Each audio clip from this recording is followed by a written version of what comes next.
सत्यनारायण की कथा कराने से घर में सुख समृद्धि बनी रहती है और सभी सदस्यों पर भगवान नारायण का आशीर्वाद बना रहता है। ऐसा माना जाता है जो लोग भी इस कथा का श्रवण करते हैं उनकी समस्त मनोकामनाएं पूर्ण होती हैं। साथ ही इस व्रत को करने से जीवन के सभी दुख और दरिद्रता का नाश हो जाता है। भगवान सत्यनारायण नारायण अर्थात विष्णु जी का ही रूप हैं। सत्यनारायण की पूजा का अर्थ है सत्य की नारायण के रूप में पूजा करना।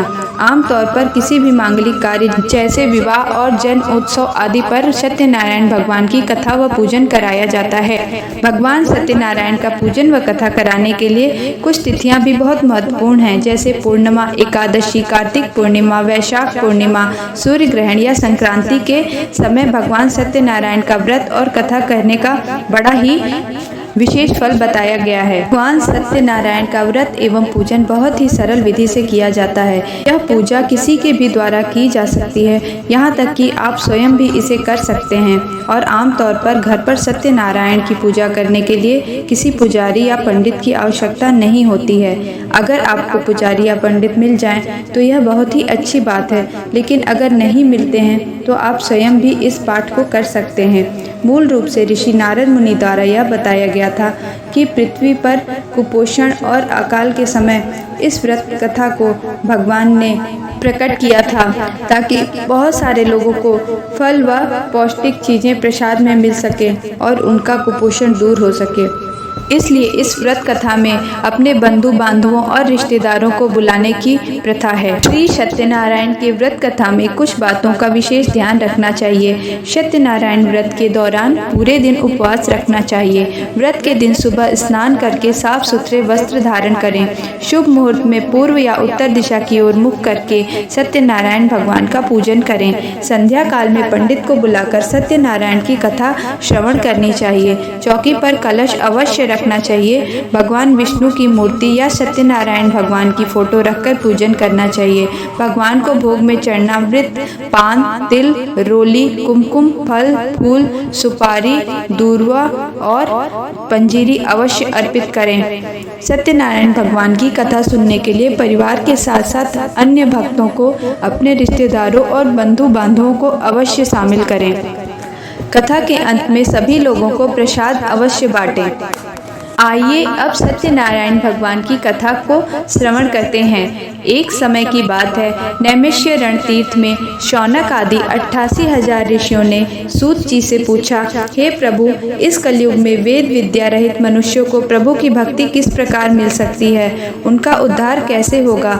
इसका कोई सरल मार्ग बताइए। हे मुनिश्रेष्ठ, कोई ऐसा सरल तप बताइए जिससे थोड़े समय में ही पुण्य मिले और मनवांछित फल भी मिल जाए। इस प्रकार की कथा सुनने की हम इच्छा रखते हैं। सर्वशास्त्रों के ज्ञाता सूत जी बोले, हे वैष्णवों में पूज्य, आप सभी ने प्राणियों के हित की बात पूछी है, इसलिए मैं एक ऐसे श्रेष्ठ व्रत को आप लोगों को बताऊंगा जिसे नारद जी ने लक्ष्मी नारायण जी से पूछा था और लक्ष्मीपति ने मुनिश्रेष्ठ नारद जी को बताया था। एक बार नारद जी घूमते घूमते धरती पर आ पहुँचे और उन्होंने मनुष्यों को अपने कर्मों से दुखी और पीड़ित देखा। उन्हें इस प्रकार पीड़ित और दुखी देखकर नारद जी ने सोचा, कोई ऐसा उपाय हो जिससे इन मनुष्यों के दुखों का अंत हो जाए और इन्हें प्रभु की भक्ति प्राप्त हो। तब नारद जी भगवान नारायण के पास पहुँचे और उनसे प्रार्थना की, हे नारायण, आप अत्यंत करुणामयी और भक्तों के दुख को दूर करने वाले हैं। इस कलयुग में मनुष्य अपने द्वारा किए गए दुष्कृत्यों और कर्मों की वजह से अत्यंत दुख पा रहा है। इससे मुक्ति का कोई उपाय बताइए कि वो मनुष्य थोड़े प्रयास से ही अपने दुखों से छुटकारा कैसे पा सकते हैं और आपकी भक्ति उन्हें कैसे प्राप्त हो सकती है।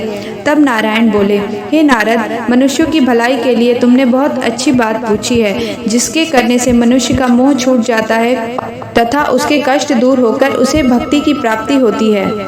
आज मैं तुम्हारी भावना से प्रसन्न होकर तुमसे कहता हूँ, श्री सत्यनारायण भगवान का यह व्रत अच्छी तरह विधान पूर्वक और प्रेम पूर्वक भक्ति से करने पर मनुष्य तुरंत ही यहाँ पर सुख भोग कर मरने पर मोक्ष को प्राप्त करता है।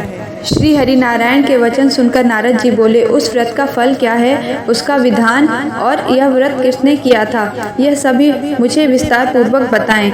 नारद जी की बात सुनकर श्री हरि बोले, दुख व शोक को दूर करने वाला यह व्रत सभी स्थानों पर विजय दिलाने वाला है। मानव को भक्ति व श्रद्धा के साथ शाम के समय श्री सत्यनारायण भगवान की पूजा और कथा कराकर धर्म परायण होकर बंधुओं और बांधुओं के साथ करनी चाहिए। भक्ति भाव से ही नैवेद्य, केले का फल, घी, दूध और गेहूं का आटा की पंजीरी बनाकर शक्कर व गुड़ लेकर सभी भक्षण योग्य पदार्थों को मिलाकर भगवान का भोग लगाना चाहिए।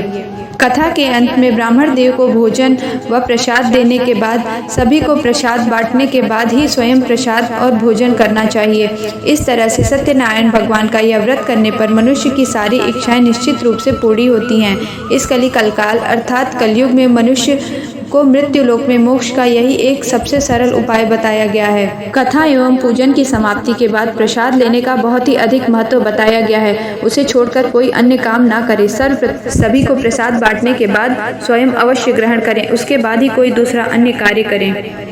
इस प्रकार भगवान सत्यनारायण की कथा का प्रथम अध्याय पूर्ण होता है। व्रत कथा का द्वितीय अध्याय। सूत जी बोले, हे ऋषियों, जिसने पहले समय में इस व्रत कथा को किया था उसका इतिहास कहता हूँ, ध्यान से सुनो। सुंदर काशीपुरी नगरी में एक अत्यंत निर्धन ब्राह्मण रहता था। भूख प्यास से परेशान वह धरती पर घूमा करता था।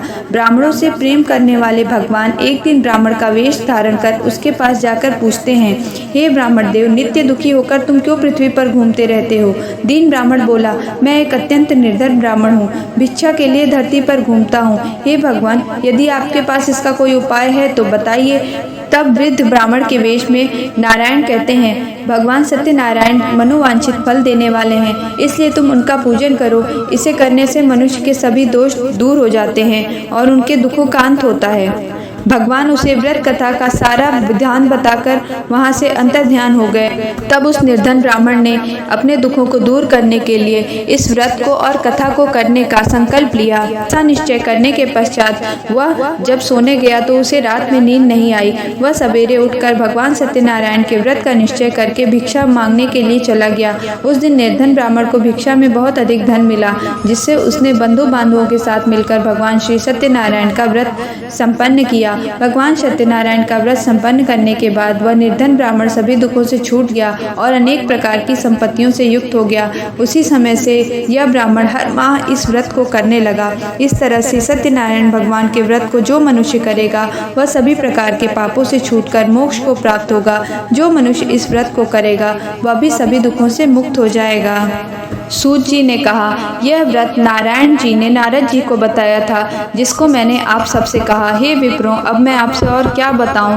तब ऋषि बोले, मुनिवर, संसार में उस व्रत को और किस किस ने किया, हम सुनना चाहते हैं। तब सूत जी बोले, हे मुनियों, जिसने इस व्रत को किया है वह सब सुनो। एक समय वही ब्राह्मण धन व ऐश्वर्य के अनुसार अपने बंधु बांधवों के साथ इस व्रत को करने के लिए तैयार हुआ। उसी समय एक लकड़ी बेचने वाला बूढ़ा आदमी आया और लकड़ियां बाहर रखकर अंदर ब्राह्मण के घर में गया। प्यास से दुखी वाला कढ़ारा उस व्रत को करते देखकर ब्राह्मण को नमस्कार करके पूछने लगा, आप यह क्या कर रहे हैं और इसको करने से आपको क्या फल प्राप्त होगा? कृपया मुझे भी बताएं। ब्राह्मण ने कहा, सभी मनोकामनाओं को पूर्ण करने वाला यह सत्यनारायण भगवान का व्रत है जो मैं अपने बांधवों के साथ कर रहा हूँ। मैं भी एक समय में अत्यंत निर्धन ब्राह्मण हुआ करता था, जो भिक्षा मांगने के लिए और एक वक्त की रोटी के लिए दर दर भटका करता था। परंतु प्रभु के आशीर्वाद से और इस व्रत और कथा को कहने से समस्त मनोकामनाओं को पूर्ण करने वाला यह सत्यनारायण भगवान का व्रत है। इनकी कृपा से ही मेरे घर में धन धान्य आदि भरा हुआ है। विप्र से सत्यनारायण के बारे में जानकर वह लकड़हारा बहुत प्रसन्न हुआ। चरणामृत लेकर वह प्रसाद खाने के बाद अपने घर गया। लकड़हारे ने अपने मन में संकल्प लिया कि वह भी सत्यनारायण भगवान के व्रत को करेगा। इस विचार को लेकर वह जब लकड़ियां बेचने गया तो उसे पहले से बहुत अधिक धन प्राप्त हुआ। वह वृद्ध लकड़हारा ब्राह्मण के बताए हुए नियम के अनुसार केले, शक्कर, घी, दूध, दही और गेहूं का आटा लेकर सत्यनारायण भगवान के व्रत की अन्य सभी सामग्रियां खरीदकर अपने घर गया। वहां उसने अपने बंधु बांधवों, रिश्तेदारों को बुलाकर विधि विधान से भगवान सत्यनारायण का पूजन और व्रत किया। इस व्रत के प्रभाव से वह बूढ़ा लकड़हारा धन, पुत्र आदि से युक्त होकर संसार के समस्त सुख भोग कर अंत काल में बैकुंठ धाम चला गया। यह सत्यनारायण भगवान की व्रत कथा का द्वितीय अध्याय संपूर्ण हुआ। सत्यदेव की जय। सूत जी ने आगे की कथा कहना आरंभ किया। बहुत पहले उल्कामुख नाम का एक बुद्धिमान राजा हुआ करता था। वह सदैव सत्य बोलता था।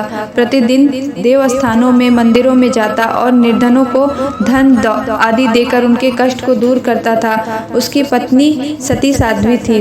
दोनों ने श्री सत्यनारायण के भगवान के व्रत को किया। उसी समय साधु नाम का एक बनिया आया। उसके पास व्यापार करने के लिए बहुत सारा धन था। राजा को व्रत करता देखकर वह पूछने लगा, हे राजन, आप यह किसका व्रत और कथा कर रहे हैं? मैं सुनने की इच्छा रखता हूँ, मुझे भी बताइए। तब राजा ने साधु बनिए से कहा, हे साधु, अपने बंधु बांधवों, रिश्तेदारों और के साथ मैं पुत्र आदि की प्राप्ति के लिए महाशक्तिमान भगवान श्री सत्यनारायण का पूजन कर रहा हूँ। राजा के वचन सुनकर साधु आदर से बोला, राजन, मुझे इस व्रत का सारा विधान बताइए। आपके कथन अनुसार मैं भी इस व्रत को करना चाहता हूँ। मेरी भी संतान नहीं है और इस व्रत को करने से निश्चित रूप से मुझे भी संतान की प्राप्ति होगी। राजा से व्रत का विधान सुनकर वह अपने घर गया। साधु ने अपने मन में व्रत का संकल्प लेकर पत्नी से संतान देने वाले इस व्रत का वर्णन कह सुनाया और कहा, जब मेरी संतान होगी तब मैं इस व्रत को करूँगा। कुछ ही समय में भगवान सत्यनारायण की कृपा से उसकी पत्नी गर्भवती हो गई। 10वें महीने में उसके गर्भ से एक सुंदर कन्या ने जन्म लिया। वह दिनों दिन बढ़ने लगी और माता पिता को उसके विवाह की चिंता हुई। उसका नाम कलावती था। एक दिन लीलावती मीठे शब्दों में अपने पति को याद दिलाती है कि आपने भगवान सत्यनारायण के व्रत का संकल्प किया है, आप उसे कब करेंगे? तब साधु बोला, मैं इस व्रत को अपनी कन्या के विवाह पर करूँगा। इस प्रकार पत्नी को बोलकर वह नगर को व्यापार के लिए चला गया। कलावती पिता के घर में रहकर बड़ी हो गई और साधु ने उसके लिए उपयुक्त वर की तलाश शुरू कर दी और अपने एक दूत को उसके लिए उपयुक्त वर लाने के लिए भेजा। तब उस दूत ने कंचन नगर में जाकर वहां देखभाल कर लड़की के सुयोग्य एक व्यापारी के पुत्र को लेकर आया। सुयोग्य वर देखकर साधु बनिए ने अपनी पुत्री का विवाह उस वणिक पुत्र से कर दिया और अपने श्री सत्यनारायण भगवान के दिए गए वचन को फिर से भूल गया और उसने सत्यनारायण भगवान का व्रत नहीं किया। इस पर श्री भगवान क्रोधित हो गए और उन्होंने साधु बनिया को श्राप दिया कि तुम्हें अत्यधिक दुख प्राप्त हो। इस बार साधु बनिया अपने जमाई के साथ व्यापार करने रत्नसारपुर गया। वहां जाकर दोनों ने मिलकर चंद्रकेतु राजा के नगर में व्यापार करना आरंभ कर दिया। एक दिन भगवान सत्यनारायण की माया से एक चोर राजा का धन चुराकर भाग रहा था। उसने राजा के सिपाहियों को अपना पीछा करते हुए देखकर अपना चुराया हुआ धन उसने साधु बनिए के पास रख दिया। तभी वहां सिपाही आ गए और राजा का सामान पड़ा हुआ देखकर उन दोनों जमाई और साधु बनिए को ले जाकर राजा के पास खड़ा कर दिया और राजा से कहा, हम उन दोनों चोरों को पकड़ लाए हैं, अब आप आगे की कार्रवाई कीजिए।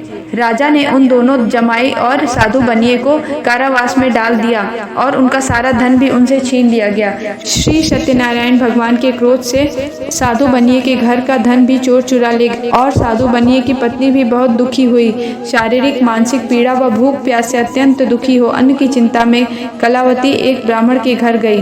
वहां उसने भगवान श्री सत्यनारायण का व्रत होते देखा तथा कथा भी सुनी। प्रसाद ग्रहण करके वह रात को घर वापस आई तो माता कलावती ने पूछा कि हे पुत्री, अब तक तुम कहाँ थी?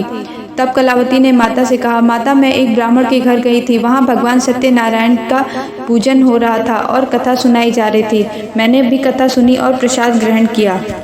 तब लीलावती भी भगवान के पूजन और व्रत कथा के लिए प्रेरित हुई और उसने अपने परिवार व बंधुओं सहित भगवान सत्यनारायण का पूजन किया और उनसे वर मांगा कि मेरे पति तथा जमाई शीघ्र घर आ जाएं और आप हम सबका अपराध क्षमा कर दीजिए। भगवान श्री सत्यनारायण इस व्रत से बहुत प्रसन्न हुए और उनने लीलावती की प्रार्थना स्वीकार करके राजा चंद्रकेतु को दर्शन देकर कहा कि तुम उस साधु बनिए और उसके जमाई को छोड़ दो, उनने तुम्हारा कुछ भी नहीं चुराया है।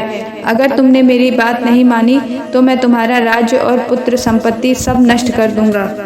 प्रातःकाल राजा चंद्रकेतु ने साधु बनिया और उसके दामाद को मुक्त कर दिया और उनका सभी धन भी लौटा दिया। वह दोनों वैश्य अपने घर को वापस चले। यहाँ व्रत कथा का तीसरा अध्याय संपूर्ण हुआ। श्री सत्यनारायण भगवान की जय। जब साधु बनिया अपने दामाद के साथ घर लौट रहा था तब रास्ते में उसे एक धांडी वेशधारी साधु मिला जो कि श्री सत्यनारायण भगवान थे। उन्होंने उससे पूछा, साधु बनिया तेरी नाव में क्या है? साधु बनिए ने हंसते हुए कहा, मेरी नाव में तो बेल व पत्ते भरे हुए हैं। वैश्य के कठोर वचन सुनकर भगवान बोले, तुम्हारा वचन सत्य हो साधु। ऐसे वचन कहकर वह वहां से दूर चले गए। कुछ दूर जाकर वह किनारे पर बैठ गए। दांडी के जाने के बाद साधु वैश्य ने अपनी नाव की तरफ देखा तो पाया कि वह पानी में बहुत ऊपर तैर रही है। नाव को इतना हल्का होता देखकर वह अचंभे में पड़ गया और नाव के अंदर बेल पत्ते आदि देखकर मूर्छित हो गया। मूर्छा खुलने पर उसके दामाद ने कहा, यह दांडी साधु का शाप है, इसलिए हमें उनकी शरण में जाना चाहिए, तभी वह हमें अपनी कृपा करेंगे। दामाद की बात सुनकर वह दोनों दांडी साधु के पास पहुँचे और अत्यंत भक्तिभाव से प्रणाम करके कहे, मैंने आपसे जो असत्य वचन कहे थे उसके लिए मुझे क्षमा कर दें। ऐसा कहकर वह रोने लगा। भगवान बोले, तूने असत्य वचन कहे, तू मेरी पूजा से विमुख हुआ, इसलिए तुझे बार बार दंड मिला है। साधु बनिए ने कहा, भगवान मुझ अज्ञानी को क्षमा कर दीजिए, मैं अपनी सामर्थ्य के अनुसार आपकी पूजा और व्रत कथा करूंगा, मेरी रक्षा कीजिए और पहले के समान मेरे नौका में धन भर दीजिए। साधु वैश्य के भक्ति पूर्वक वचन सुनकर सरल हृदय भगवान प्रसन्न हो गए और उसकी इच्छा अनुसार वरदान देकर अंतर ध्यान हो गए। तब ससुर और जमाई नाव पर आए तो देखा नाव धन से भरी हुई थी। उन्होंने वहीं सत्यनारायण भगवान का पूजन किया और अपने साथियों के साथ नगर की तरफ रवाना हो गए। अपने नगर पहुंचकर नाव किनारे पर लगाकर एक दूत को अपने घर भेजा कि कलावती और लीलावती को संदेश दे दो कि उनके पिता और पुत्र वापस आ गए हैं। साधु की पत्नी कलावती अपने घर में सत्यनारायण का पूजन कर रही थी। दूत की बात सुनकर वह अत्यंत हर्ष के साथ पूजन को पूर्ण करती है और अपनी पुत्री कलावती से कहती है कि तू भी पूजन पूर्ण करके तब तक मैं आगे निकलती हूँ। कलावती पूजन पूर्ण कर जल्दी जल्दी में प्रसाद छोड़कर अपने पति के पास चली गई। प्रसाद की अवज्ञा के कारण श्री सत्यनारायण भगवान रुष्ट हो गए और नाव सहित उसके पति को पानी में डुबो दिया। कलावती अपने पति को ना पाकर रोती हुई जमीन पर गिर गई। नौका को डूबा हुआ देखकर वह कन्या को रोता देखकर साधु दुखी होकर बोला, प्रभु मेरे तथा मेरे परिवार से क्या भूल हो गई है, उसे क्षमा कर दें। साधु के दीन वचन सुनकर भगवान प्रसन्न हो गए और आकाशवाणी हुई, हे साधु तेरी कन्या मेरे प्रसाद को छोड़ कर आई है, इसलिए उसका पति अदृश्य हो गया है। यदि वह घर जाकर प्रसाद खाकर लौटती है तो इसका पति इसे अवश्य मिल जाएगा।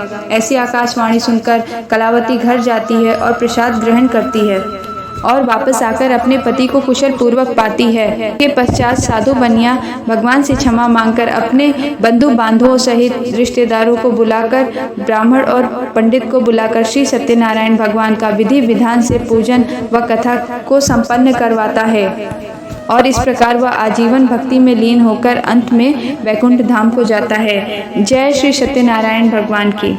सूत जी बोले, एक कथा और भी है, उसे भी ध्यान पूर्वक सुनो। प्रजापालन में लीन तुंगध्वज नाम का एक राजा था। उसने भी भगवान का प्रसाद त्याग अत्यंत दुख प्राप्त किया था। एक बार तुंगध्वज शिकार करने गया। वहाँ वन पशुओं का शिकार करने के बाद एक बड़े वड़ के पेड़ के नीचे आया। वहाँ उसने देखा कि ग्वाले और ग्वालिन बड़े ही भक्ति भाव से भगवान श्री सत्यनारायण का कथा व पूजन कर रहे थे।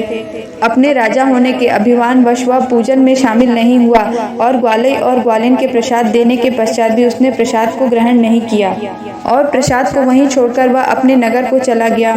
नगर जाकर वह देखा कि उसका नगर तो पूरी तरीके से नष्ट हो चुका है। वह शीघ्र समझ गया कि भगवान की नाराजगी की वजह से ऐसा सब कुछ हुआ है। वह दोबारा ग्वालों के पास पहुंचा और विधि पूर्वक पूजा करके प्रसाद पाया तो श्री सत्यनारायण भगवान की कृपा से सब कुछ पहले जैसा हो गया।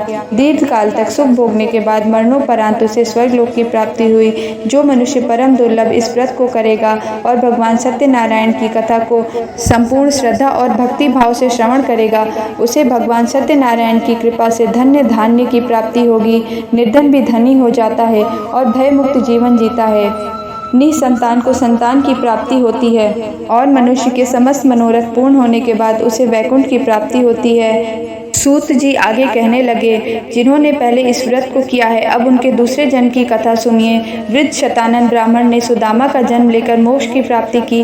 लकड़हारे ने अगले जन्म में निषाद बनकर मोक्ष प्राप्त किया। उल्कामुख नाम का राजा दशरथ होकर बैकुंठ गया। साधु के नाम से वैश्य ने मोर ध्वज बनकर अपने पुत्र को आरे से चीर कर मोक्ष पाया। महाराज तुंग ध्वज ने स्वयंभू महाराज होकर भगवान में भक्ति युक्त होकर कर्म करके मोक्ष पाया। श्री सत्यनारायण कथा का 5वां अध्याय संपूर्ण होता है।